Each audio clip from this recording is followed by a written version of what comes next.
मध्य प्रदेश की राजधानी भोपाल से बीके हिंदुस्तानी यूट्यूबर नेशनल मीडिया फाउंडेशन नई दिल्ली समूह पत्रकारिता परिषद नई दिल्ली आज लोक निर्माण विभाग संभाग बुधनी के क्षेत्र में पहुंचे हैं, जहां पर नई सड़कें बनी हैं। वहां का यह हाल है कि अभी गारंटी पीरियड जो 5 वर्षों के लिए है, उसी बीच कहीं बीच से टूट रही है, कहीं बाजू से टूट रही है। और अभी तक साइड तो यह है हाल है कि गाड़ी यदि साइड उतर गई तो यह निश्चित है कि आपकी मौत होना है। आप देख रहे हैं ये साइड बनाया है इन लोगों ने, पत्थरों को जमाया गया है। बाकी इसके ऊपर में कोई भी रॉ मटेरियल नहीं डाला गया जिससे कि गाड़ी यदि बाजू उतर जाए तो इंसान वापस सड़क पे ले ले। यदि गाड़ी साइड पर उतर गई तो यह निश्चित है कि बाजू में जो नाली है उसमें आपको गिरना है, ये तय है। हमने 2-3 दिन पहले नरेला गांव के पास में जो एक नाला बहता है, उस नाले की शिकायत हमने एसडीएम बुधनी को की थी मोबाइल के माध्यम से, और हमने अपने यूट्यूब के माध्यम से भी लोक निर्माण विभाग को अपना वीडियो शूट किया था और भेजा भी था उनको। पर आज ये मान के चलिए कि 48 घंटे से भी ज़्यादा हो चुका है, पर अभी तक एसडीएम बुधनी हमारी बात सुनने के बाद और प्रॉमिस करने के बाद भी उन्होंने इस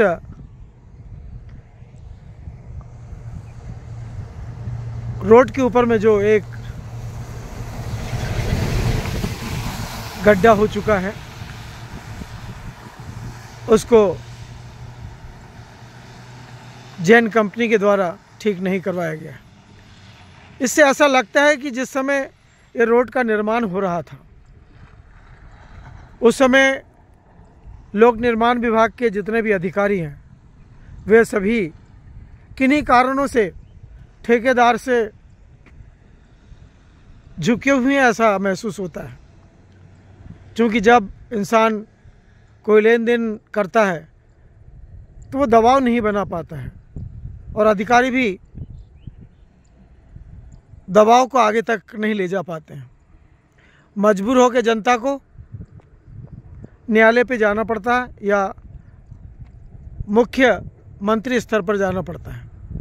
बड़ा आश्चर्य का विषय है, बड़ा गंभीर विषय है कि नियमित 4 से 5 दुर्घटनाएं इस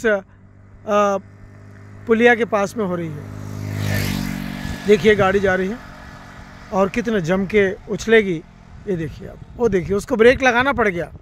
ये उसकी मजबूरी है कि वहाँ ब्रेक लगाकर गाड़ी को साइड से निकालना पड़ रहा है, ये उसकी मजबूरी है। पर ठेकेदार की या बुधनी एसडीएम की या लोक निर्माण विभाग की कोई जवाबदारी नहीं है। उसको क्या ब्रेक की ज़रूरत ही नहीं है, क्योंकि ठेकेदार ने उनको इतना सहयोग कर दिया था रोड बनते समय कि अब वो किसी की आवाज़ को सुनना नहीं चाहते हैं। और यदि किसी का परिवार वहाँ पर गिर रहा है, हाथ पांव टूट रहा है या अन्य कोई घटना हो रही है, उनको कोई लेना देना नहीं है। पास में ही नरेला गांव, आदिवासियों का गांव, और ये जो सड़क है वो आदिवासी बाहुल्य क्षेत्र से ही होकर निकलती है, जबकि हमारे पूरे भारतवर्ष की राष्ट्रपति भी आदिवासी क्षेत्र से है और बहुत सीधी हैं और बहुत अच्छा काम कर रही हैं। पर क्या करें, देश के अंदर में जो प्रदूषण फैला हुआ, उस प्रदूषण को शायद राष्ट्रपति जी भी अपने कार्यकाल में दूर नहीं कर पाएगी, ऐसा महसूस होता है।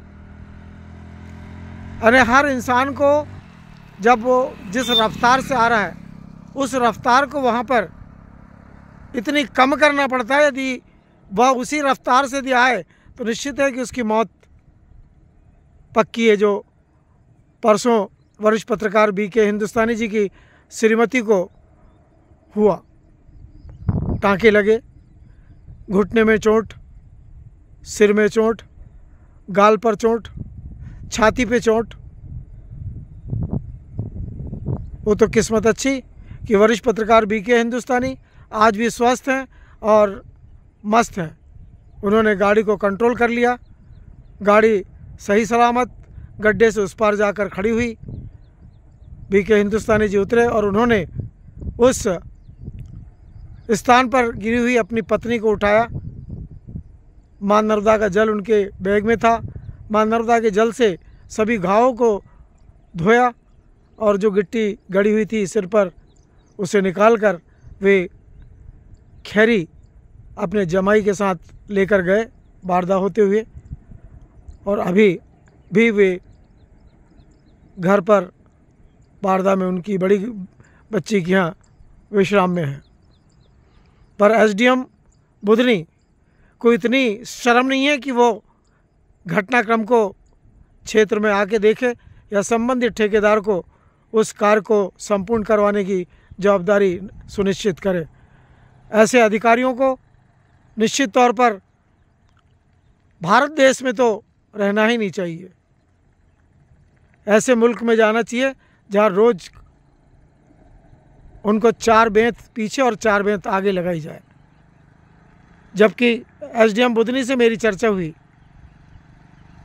वरिष्ठ पत्रकार बीके हिंदुस्तानी जी की चर्चा हुई, स्थानीय नेताओं को भी इस घटना स्थान के बारे में जानकारी दी गई।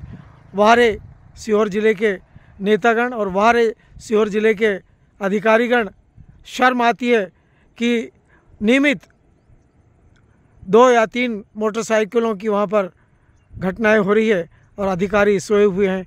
जय हिंद, जय भारत। इसी प्रकार के सोते हुए लोगों को जगाने का काम है पत्रकारों को, पर नींद इतनी तगड़ी है कि पत्रकार भी कुछ नहीं कर पा रहे। जय हिंद, जय भारत।